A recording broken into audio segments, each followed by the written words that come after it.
ಎಲ್ರಿಗೂ ನಮಸ್ಕಾರ. ಇವತ್ತು ನಾವು ಮಾಡ್ತಿರೋ ವಿಡಿಯೋ ಬಂದು ಕ್ಯಾರೆಟ್ ಪಲ್ಯ. ಇದು ಡ್ರೈ ಆಗಿ ಮಾಡೋದು, ಆಯಿಲಲ್ಲೇ ಮಾಡೋದು, ನೀರು ಹಾಕಂಗಿಲ್ಲ ಇದಕ್ಕೆ.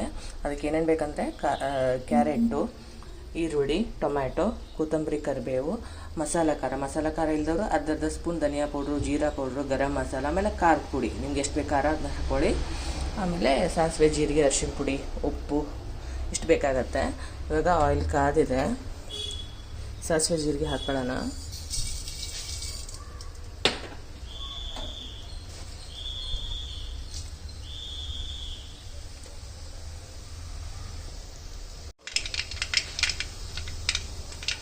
ಸಾಸಿವೆ ಜೀರಿಗೆ ಸಿಡಿತಾ ಇದೆ, ಕರಿಬೇವು ಹಾಕೊಳ್ಳೋಣ.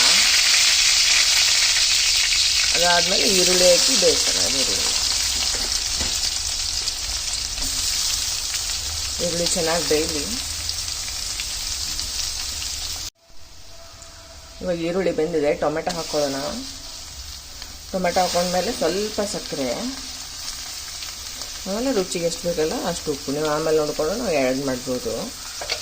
ಇವಾಗ ಹಾಕೊಂಡ್ಬಿಡಿ, ಯಾಕಂತಂದರೆ ಬೇಗ ಬೇಯುತ್ತೆ ಟೊಮೆಟೊ. ಈ ಟೊಮೆಟೊ ಬೇಯಲಿ ಸ್ವಲ್ಪ. ಇವಾಗ ಟೊಮೆಟೊ ಇಷ್ಟು ಬಂದರೆ ಸಾಕು, ಯಾಕಂದರೆ ಕ್ಯಾರೆಟ್ ಫುಲ್ ಆಯಿಲಲ್ಲಿ ಬೇಯ್ತಾ ಸ್ವಲ್ಪ ಹೊತ್ತಿರುತ್ತಲ್ವ, ಸೊ ಅವಾಗ ಬೇಯುತ್ತೆ ಚೆನ್ನಾಗಿ. ಇವಾಗ ಖಾರ ಹಾಕೊಳ್ಳೋಣ, ಆಮೇಲೆ ಅರಿಶಿನ ಪುಡಿ ಹಾಕೊಳ್ಳೋಣ. ಕೊತ್ತಂಬರಿನ ಎಲ್ಲ ಪಲ್ಯ ರೆಡಿ ಆದಮೇಲೆ ಹಾಕೊಳ್ಳೋಣ.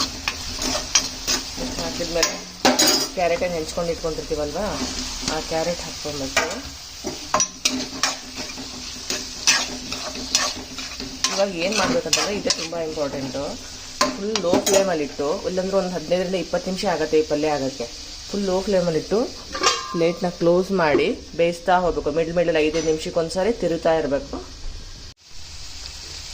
ಮಿಡ್ಲಲ್ಲಿ ಈ ಥರ ಸ್ಪೂನಿಂದ ತಿರುಗಿಸ್ತಾ ಇರಬೇಕು. ಇದರಲ್ಲಿರೋ ನೀರೆಲ್ಲ ಹೋಗಿ ಆಯಿಲ್ ಹೀರ್ಕೊಂಡು ವಾಪಸ್ ಆಯಿಲ್ ಬಿಡುತ್ತೆ, ಅದು ಫುಲ್ ಬಾಡೋಗುತ್ತೆ. ಅಲ್ಲಿವರೆಗೆ ಇದೇ ಥರನೇ ಬೇಯಿಸ್ಬೇಕು.